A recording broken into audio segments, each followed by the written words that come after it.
Hello Resounds community and welcome to the tutorial for our Go Live package.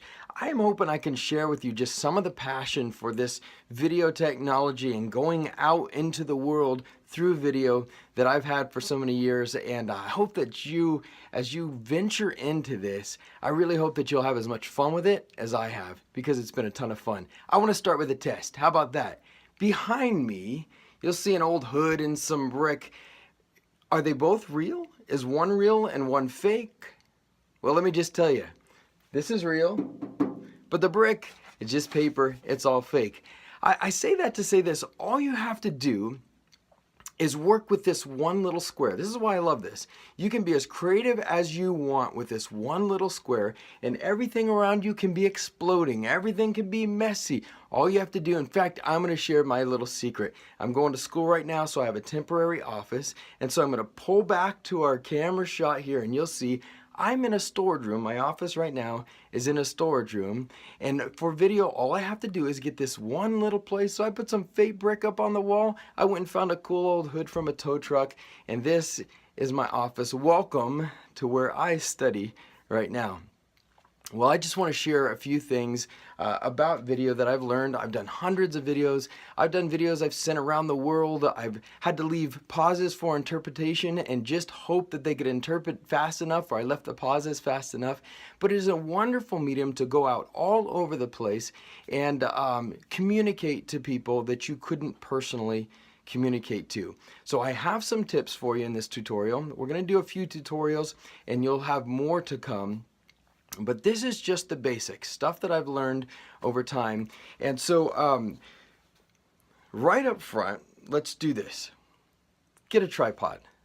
This is the best way. Now, there are fun videos that I would do out while I was driving or something like that, but for the most part, you want a nice, still shot. And so a tripod, I mean, they're $14. If you got the Go Live package, you have one with you, please use it. The more still your shot is, the more professional it will look. And so a tripod can really be helpful. I have many different tripods. Some are really short where I can put on a desk, some clamp on where I can put on a car window. Some have these fingers that grab things where I can put almost anywhere, but a tripod is a really, really good friend. So included in your Go Live package, you'll see a phone clip to clip any smartphone, and you'll have a tripod in there, and it will make a big difference in your shot. Second of all, shoot from about an arm's length. You don't want to, unless it's a third shot or something, you're pulling back for a second. You want to be right up close and personal, and here's why. People love to see your eyes. People love to see your facial expressions. People love to see you look really right at them and tell them something. And when you're expressing, people need to see it. So right about arm's length is good. And if you're there, you can also capture quality sound. Never shoot from below. Oh, I see this a lot. People grab their phone and they kind of look down at it and shoot from, if anything, shoot from above. If you're going to hold your phone, shoot from above, but never hold it below you. That is probably the worst angle you could ever have. So you want to be straight out or even a little above. Doesn't hurt.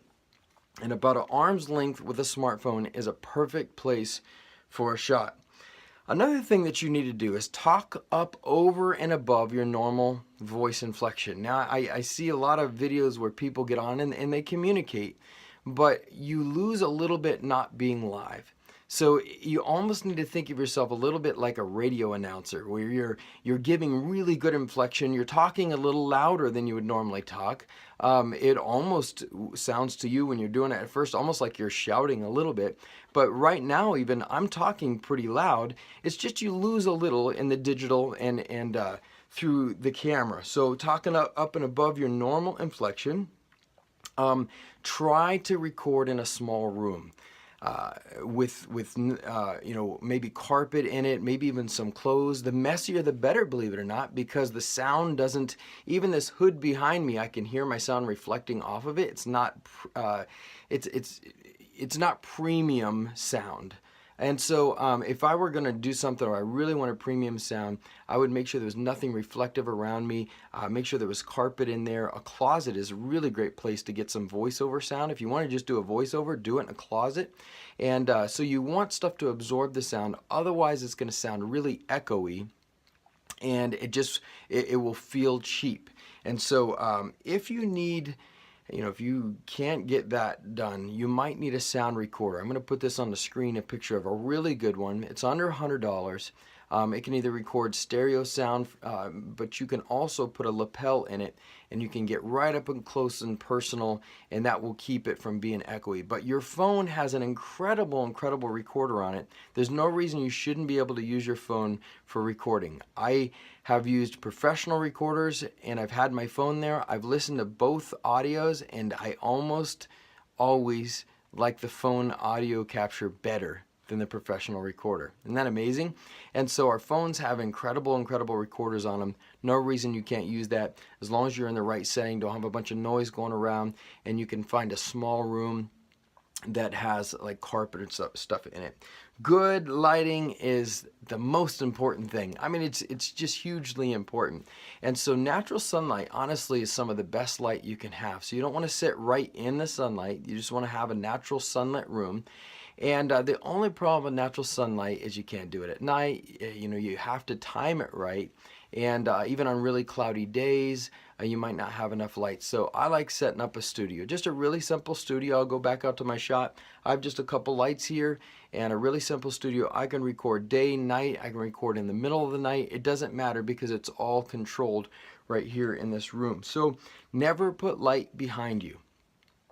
It's a big mistake. I see people like, oh, I want to get in a lit room, and so they sit in front of a window and the light's behind them. It's going to make you really dark. You want the light in front of you, shining at you, not directly on you, but shining at you, so you can have good features, especially if you wear glasses. Like my glasses with recording are just the biggest pain.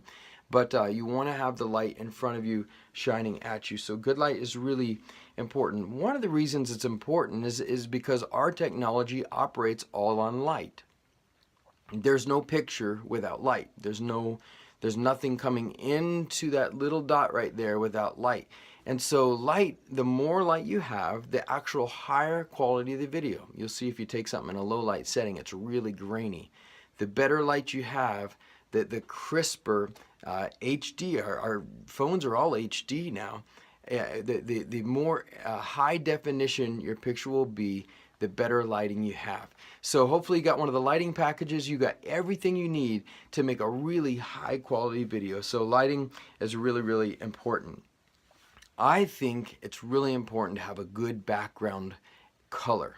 Now, I used to record on white and black when it was cool, and you would actually lose a lot of color just in my shirt would wash out, or when you have color around you, it almost brings out the color on you. And so I think it's really important to have color background. So I would in fact, let me just give you a quick montage, I'll put it up right now, of backgrounds that we've done. Now, some of these backgrounds that you're seeing right now are $4 backgrounds. How did I do it? Our color copier did 11 by 17. I would download a high quality picture, normally an HD wallpaper background that I just found online, and then I would tile it on my computer. I printed out 11 by 17, and then we'd tape it all together, and in just a few minutes and $4, I could have a custom background of pretty much anything that I wanted to have. And so my assistants got really good at putting these backgrounds together, because I would change, if I'd do 3 or 4 videos in a day, I'd change out the background. If I would do a video for an organization thanking them or saying something to them, I would put a big picture of their building or logo or something behind me on just a background. Just get a picture of it, print it out, and put it on a background. Now, in your package, you got one or a few backgrounds on paper that are pre-printed, and there are tons of different ones out there. Change it up, make it interesting. Go to different places. If you're going to talk about a mission, go sit in front of it. Go sit in your car in front of it. I would do that a lot. Just go sit in my car and kind of set up in my car. I had great natural sunlight, had a small space where the sound was good. I would have whatever it was behind me. I'd bring my little tripod, and I would be on location there just saying a thank you or talking about them. So Go to interesting places, have interesting backgrounds, and it really matters in your viewership. It's interesting. And so you're just not coming to them from your office in the same exact desk with the same exact books behind you every time.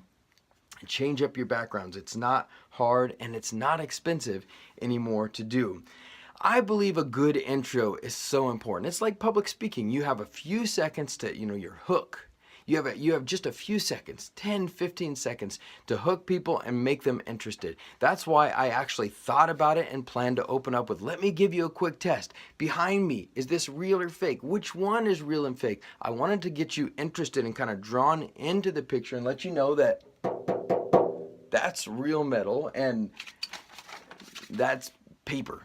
And hopefully that was interesting enough to kind of just pique your interest and pull you into the story with me. And now hopefully we're together in this story. And so I want you to, when you go to do a video, I want you to think about, how do I want to launch this thing? How do I want to start? Do I want to start with an interesting question or a clip from something? How do I, just like your public speaking anywhere else, even in a 2-minute video, you need to have a hook for your opener, you need to have a good body and a good closing. Those 3 things are so important. Good music can make all the difference in the world. If you're, and there's so much out there. If you're not going to publish this online, you can use any copyrighted music you want. So I will find a cool intro, one of the popular songs going on to kind of open. And an intro normally doesn't have words. And so you have a good open, and then you can fade it out when you're talking. You can kind of fade it way to the background. But if you want to put something on YouTube or Vimeo or Facebook, you're going to need something that's not copywritten, or they'll strip it. They will catch it so quick and shut your video down. So there's tons of websites out there. Audio Jungle is a great one. I'll put up a picture of this website.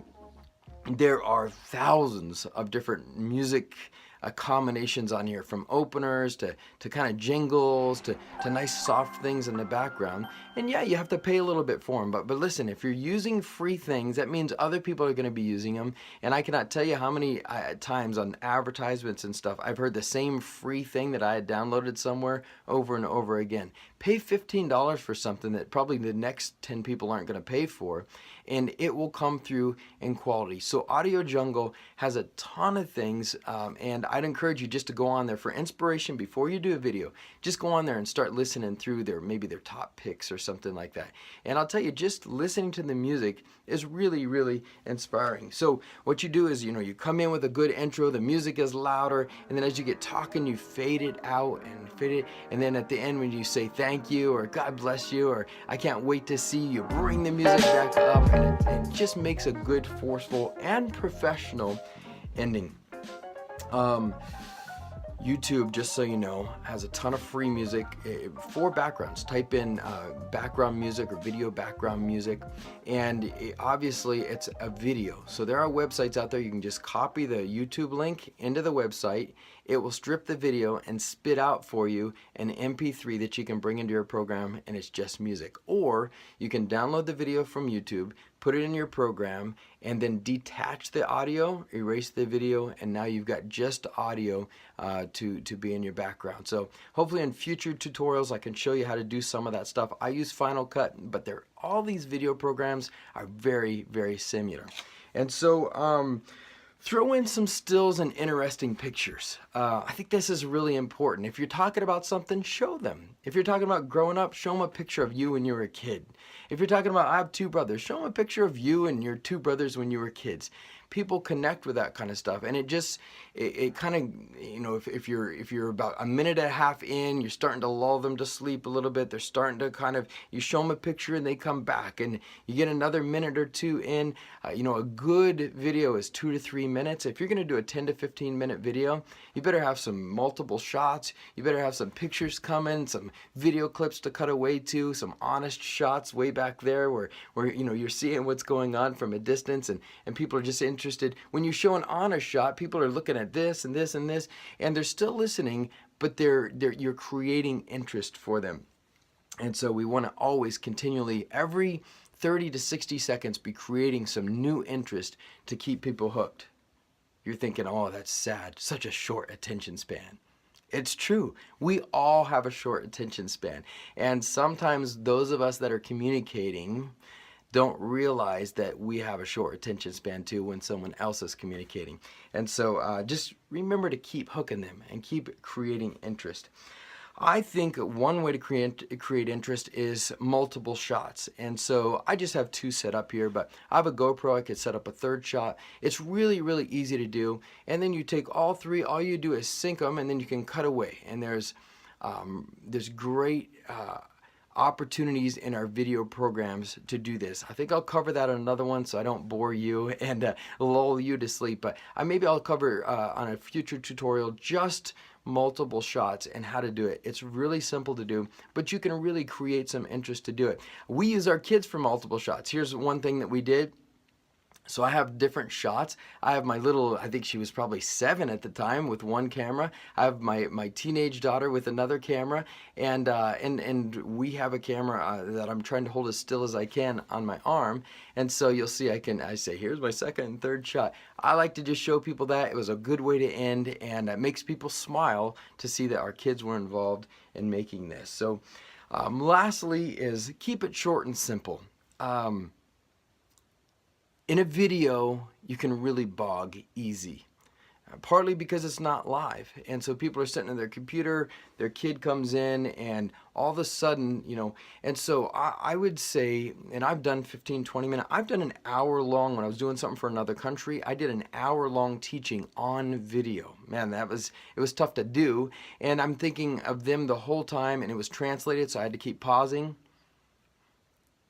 and hope they got it translated. And so if you're gonna do these longer videos, 20 minutes, or you're doing a teaching or something like that, try to set up multiple shots, try to show pictures. I mean, like almost storyboard the thing out, where you think, I'm gonna speak a couple of minutes on this, and I'm gonna show this picture, and then I'm gonna speak a couple of minutes, we'll show this clip.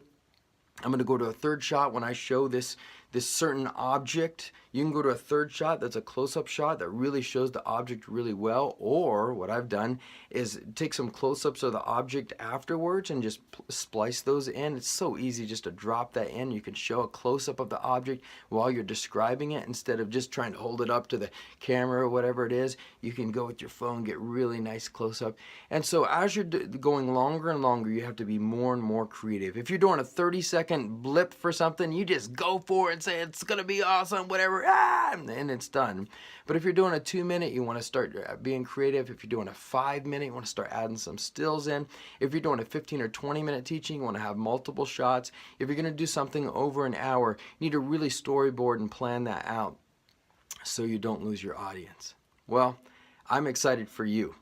I'm excited that you're venturing into this, and I've been talking to the girls about who you are, and there's a lot of different age groups and demographics here. This is really exciting to me, and so I want to just encourage you, just do something, just do your first one. Just sit down and just do your first one, and if you bought a certain package, I can help you edit your first 2 or 3, where you can see what you can do with some music and some cutaways and some different things. I might have to ask you, hey, go back to that place and just get me, drive by it, filming in your car, so I can throw that in there. And just do something and start somewhere. Start short, know what you want to say, and then build and build and build. And then here's what I think is probably the most exciting for me. You're going to teach somebody else how to do this. They're going to go, how did you do that? And you're going to go, it's so easy. Where did you get those really cool doors behind you? It's an $18 piece of paper. And people are going to get excited, and this is just going to grow. So go live, resound in your world. God bless you.